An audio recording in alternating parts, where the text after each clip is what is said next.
علی بھی اگلا سوال ہے، کیا پلاٹ کی خرید و فروخت کے دوران یا پھر کسی دوسرے مالی لین دین میں بیانہ کی رقم جو گارنٹی کے طور پر دی جاتی ہے، ایسی رقم کو ڈیل کے کینسل ہونے کی صورت میں رکھنا حلال ہوگا یا حرام؟ حرام ہوگا جی. اسلام میں فائنینشیل پلنٹی آپ کسی کو نہیں ڈال سکتے. صحیح. آپ یہ نہیں کہیں گے جی میرا معاہدہ تھا، آپ معاہدہ لکھ دیں، آپ غیر شرعی معاہدہ لکھ دیں. اسلام میں شرط حرام ہے کہ نہیں؟ جی.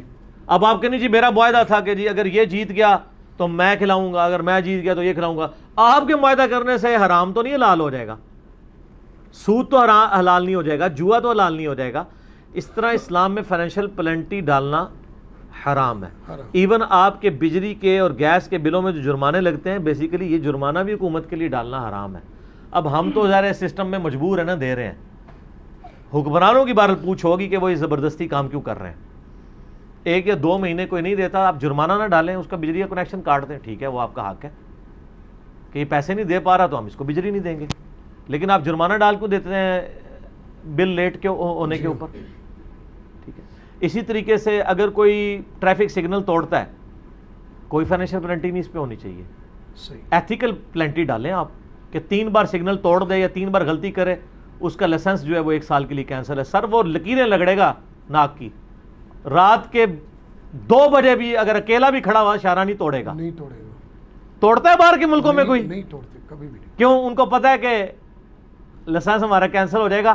پاکستان میں لائسنس کینسل ہوتا بھی آپ چلاتے رہتے ہیں، وہاں کینسل کا مطلب ہے واقعی کینسل ہو گیا. تو آپ رول آف لا کو اوپر لے گئے ہیں نا. بیانہ بھی یہاں پہ اکثر کیا ہوتا ہے جی، وہ زمین کا سودا ہوا ہے، وہ کہتے ہیں جی ٹوکن منی رکھ لیں جی 10,000 روپیہ، باقی رقم ہم مہینے کے اینڈ پہ کریں گے. وہ 1 مہینہ گزر جاتا ہے اور وہ بندہ رقم نہیں ارینج کر پاتا تو وہ 10,000 ضبط کر لیتا ہے دوسرا بندہ. حرام ہے.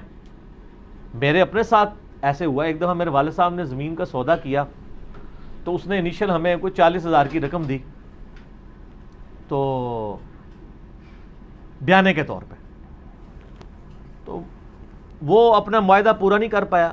تو مجھے والد صاحب نے کہا یار ٹائم تو گزر گیا، مجھے بتاؤ کہ اس کے پیسے میں ضبط کر لوں یا واپس کروں. میں نے کہا جی واپس کرنے ہوں گے، شرعی طور پہ تو آپ فائنینشیل پلنٹی نہیں ڈال سکتے. وہ کہتے ہیں اس نے وعدہ خلافی کی. میں نے وعدہ خلافی کی ہے تو وہ بیچارہ نہیں ارینج کر سکا. اس میں کون سا ایسے گناہ والی بات ہوگی؟ آپ کو نقصان تو اس نے کوئی نہیں نہ پہنچایا. جی. اور سوشلی اگر آپ دیکھیں ریل اسٹیٹ کی جو پاکستان میں ویلیو ہے، یہاں پہ اگر کسی کا سودا کینسل ہو جائے تو نقصان کوئی نہیں ہوتا. مہینے بعد تو زمین کی رقم اور بڑھ گئی ہوتی ہے. یہاں تو گولڈ اتنی تیزی سے نہیں بڑھتا جس طرح زمینیں اوپر جاتی ہیں، تو ایسا کوئی ایشو نہیں ہے. اور دوسرا اسلام تو پھر نام ہی آزمائشوں کا، اگر کوئی ایسی آزمائش ہو جاتی ہے آپ فائنینشیل پلنٹی کسی کو نہیں ڈال سکتے. اسی طرح کرایہ دار کے ساتھ آپ کا معاملہ ہوا ہے کہ اس نے آپ کو 1 مہینے کا پہلے ایڈوانس دیا ہے اس شرط پہ کہ میں فلاں مہینے شفٹ ہوں گا، اور اس کو اور کوئی مکان پسند آتا ہے اور وہ کہیں اور چلا جاتا ہے، تو آپ کہیں گے جی اس کی وجہ سے مجھے نقصان ہوا ہے تو میں اس کا 1 مہینے کا کرایہ دبا لوں گا. تو نہیں، تو سر نقصان ہو جاتا ہے نا، مکان گر بھی تو سکتا ہے. جی. آپ ذرا کے پی میں جائیں، لوگوں کے پورے ہوٹل جو ہیں وہ دریاؤں کے اندر بہ گئے ہیں جب بارشیں ہوئی ہیں. صحیح ہے. تو انہوں نے کسی مطلب وہ جو ان کی ہوٹل بنے ہوئے تھے وہ کوئی بیانے کی وجہ سے تو نہیں گئے ہیں، قدرتی آفت بھی آ سکتی ہے، زلزلے میں مکان گر سکتا ہے. ٹھیک ہے جی. تو دنیاوی نقصانات کے اوپر آپ فوراً ہائپر نہ ہو جایا کریں. ہمیشہ اپنے سے ورسٹ کنڈیشن کو یاد رکھیں. صحیح مسلم میں حدیث ہے، ہمیشہ اپنے سے نیچے کے لوگوں کو دیکھو، یوں اللہ کی نعمتوں پہ تمہیں شکر گزاری کی روش نصیب ہوگی. اوپر نہ دیکھو، نیچے دیکھو.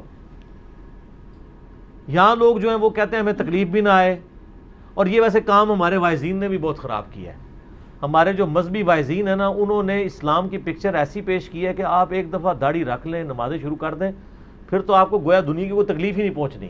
یہ پتہ نہیں اس نے کہاں سے کہانی نکال لی انہوں نے. تو کیا صحابہ کرام نے داڑیاں نہیں رکھی ہوئی تھی؟ رکھی ہوئی. نمازیں نہیں پڑھتے تھے؟ تو سب زیادہ تو وہ آزمائے گئے ہیں. بالکل. یہ تو اسلام کی ڈاکٹرائن کے خلاف ہے. اسلام تو کہتا ہے وَلَنَبْلُوَنَّكُمْ بِشَيْءٍ مِّنَ الْخَوْفِ وَالْجُوعِ وَنَقْصٍ مِّنَ الْأَمْوَالِ وَالْأَنفُسِ وَالثَّمَرَاتِ وَبَشِّرِ الصَّابِرِينَ. صبر کرنے والوں کے لیے بشارت ہے جو کہتے ہیں اِنَّا لِلَّهِ وَإِنَّا إِلَيْهِ رَاجِعُونَ.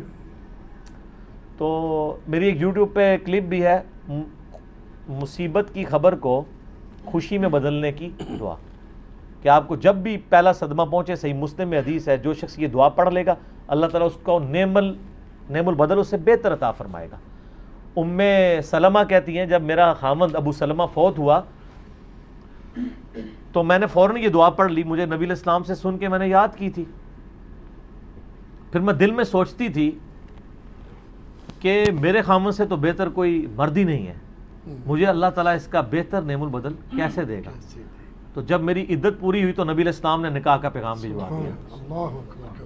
ام المومنین بن گئی، اور یہ وہ ام المومنین ہے جو نبی علیہ السلام کے بعد سب سے زیادہ زندہ رہی ہیں، 64 ہجری میں فوت ہوئی ہیں، واقع کربلا کے بھی 3 سال کے بعد، ام سلمہ رضی اللہ تعالی عنہا وسلام اللہ علیہا۔ اور وہ دعا ہے انا للہ و انا الیہ راجعون اللہم اجرنی فی مصیبتی و اخلف لی خیرا منہا۔ ہم بھی اللہ ہی کی طرف سے آئے ہیں، اللہ ہی کی طرف ہمیں لوٹ کے جانا ہے۔ اے اللہ، اللہم اجرنی، یہ میم کے اوپر زبر اور آگے حمزہ ہے، جھٹکے سے پڑھنا ہے، اللہم اجرنی نہیں ہے، مشکات میں یہ غلط پرنٹ ہو گیا ہے اجرنی، اللہم اجرنی، اے اللہ مجھے اجر دے فی مصیبتی، میری اس مصیبت میں، وَأَخْلِفْ لِي خَيْرًا مِّنْهَا، اور اس سے بہتر مجھے اس کا خلیفہ نعم البدل عطا فرما۔ تو اللہ تو پھر اللہ ہے، بے شک۔ تو آپ اس دعا کو ازبر رکھیں، آپ کو جب کوئی خبر ملے، اور آپ کو یہ خبریں آئے دن ملتی رہیں گی، چھوٹی موٹی خبر بھی۔ میں اگلے دن اپنے بچے کو لے کے گیا تو مجھے ڈاکٹر نے چیک کیا، دوائی دی، اس کے بعد اس نے کہا اس کا بلڈ ٹیسٹ کروایا، تو مجھے کہتا جی بچے کو آپ کے ٹائیفائڈ ہے، تو میں نے فوراً پڑھا انا للہ و انا الیہ راجعون اللہم اجرنی فی مصیبتی واخلف لی خیرا منہا۔ ہم تو یہی کر سکتے ہیں نا، اور تو کچھ نہیں ہے، جی ٹھیک ہے۔